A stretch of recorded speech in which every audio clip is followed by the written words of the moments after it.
With the Israeli assault that began on the 27th of December with an aerial bombardment that continued for 9 days and now has become a ground force invasion, what international laws are at stake or in the offing? Well, Israel is still, by the accounts of everybody, including the Israeli Foreign Ministry and the Egyptian Foreign Ministry. I don't know if the State Department is even on the same page, but God knows where they are. But by the accounts of pretty much everybody, Israel is still the occupying power in the Gaza Strip, since it still controls the Gaza Strip, albeit from without.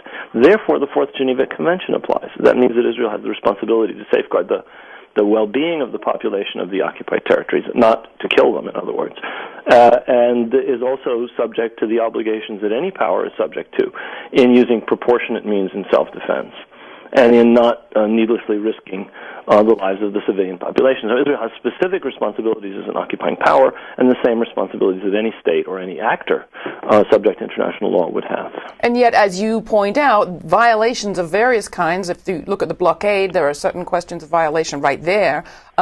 These violations have been going on for a very long time. The world has been watching. The world continues to watch. And although there are protests in the streets in many, many countries, at the United Nations so far, no effective action. I wouldn't say the world has just been watching. I think it's very important to state that the United States and Europe are party to this blockade. These are war crimes being committed by our government.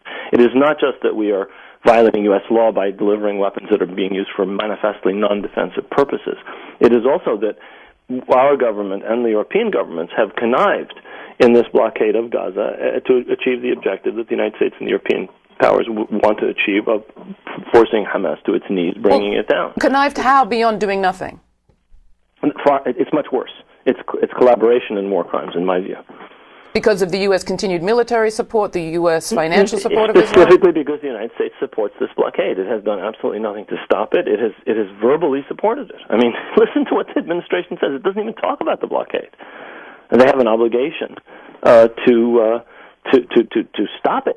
I mean, even if you support Israel's contention that it has a right to defend its citizens, how does defending its citizens, how does it have anything to do with starving 1.5 million people, preventing medical supplies from getting in, preventing electricity from getting in, preventing the sewage system from being fixed? And now you have issues of disproportionate force, of collective punishment of a civilian population, many other legal questions coming into play. You have the President of the General Assembly, Miguel Discotto, this weekend, talking about the Israeli action as monstrous, and yet the Security Council still fails to take action because of the U.S. Role there. What is a way forward here? And what about the Arab states who also, Palestine's neighbors, Egypt, Saudi Arabia, the countries that you would expect to be hearing from, Jordan? We haven't heard from them much either. In fact, some diplomats have been blaming the Palestinians for the divisions amongst them. That's correct. Well, I think the Palestinians are to be blamed to some extent for the divisions amongst them, but the role of the Arab states has been disgraceful, as has been that of our government. It's pretty clear from everything one reads that one reason that Israel did launched this operation at this time was to take advantage of the incredible indulgence afforded to it by by the Bush administration throughout its tenure, and to get in the last few days of the Bush administration, and to enjoy that cover that the United States provides up until the 20th of January. Heaven knows what will happen then. But as you point out, the Arab states have been quite shameful in their failure to do anything about the assault on the population of Gaza.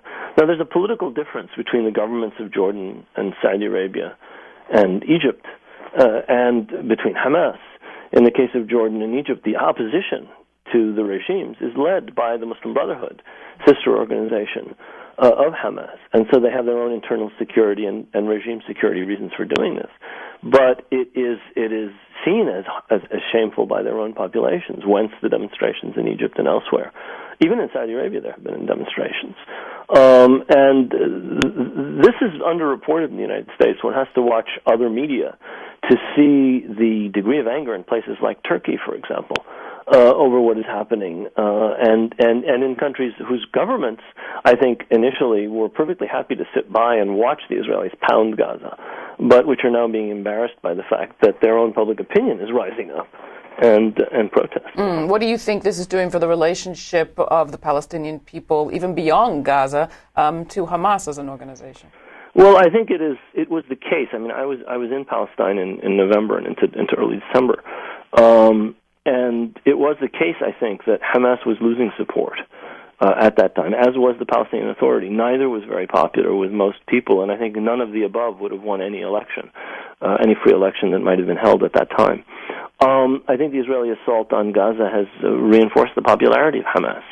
It is difficult to see it coming off weaker than it is today, and it is difficult to see the Palestinian Authority being in any way reinforced. In fact, I think it'll be further weakened as a result of this assault, because even those who fault Hamas, as I do, for responding to Israeli provocations and increasing its rocket fire in November from, as I said, 2 rockets in October to 126 in November.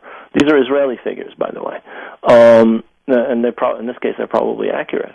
Even though one can fault Hamas for that, it is clearly the case that the population of the Gaza Strip does not deserve this punishment, and that Hamas will nevertheless escape the kind of unpopularity it was suffering from, and be seen as resisting an unjustifiably disproportionate Israeli attack. And on the Israeli side, I mean, you have a peculiar picture where you have over a third of the population saying they don't think this will be a successful operation, and almost 3/4 saying they nonetheless support it. Yeah, there's some interesting things with Israeli public opinion. I think you should watch the way in which Israeli public opinion evolved during the 1982 war and the 2006 invasion of Lebanon to see how these things change, just as Palestinian public opinion has shown itself to be volatile. And there's been quite a shift from very low support for Hamas to an increase in support for Hamas. I think that similarly, a government that was reviled and whose leaders were seen as losing the next election by all the polling has now got a great deal of support. I wonder if that will continue as it becomes clear that Israel cannot achieve the objectives, even the limited objectives that the government set for itself, and as it's clear that this has not been any more successful than the Lebanon operation was.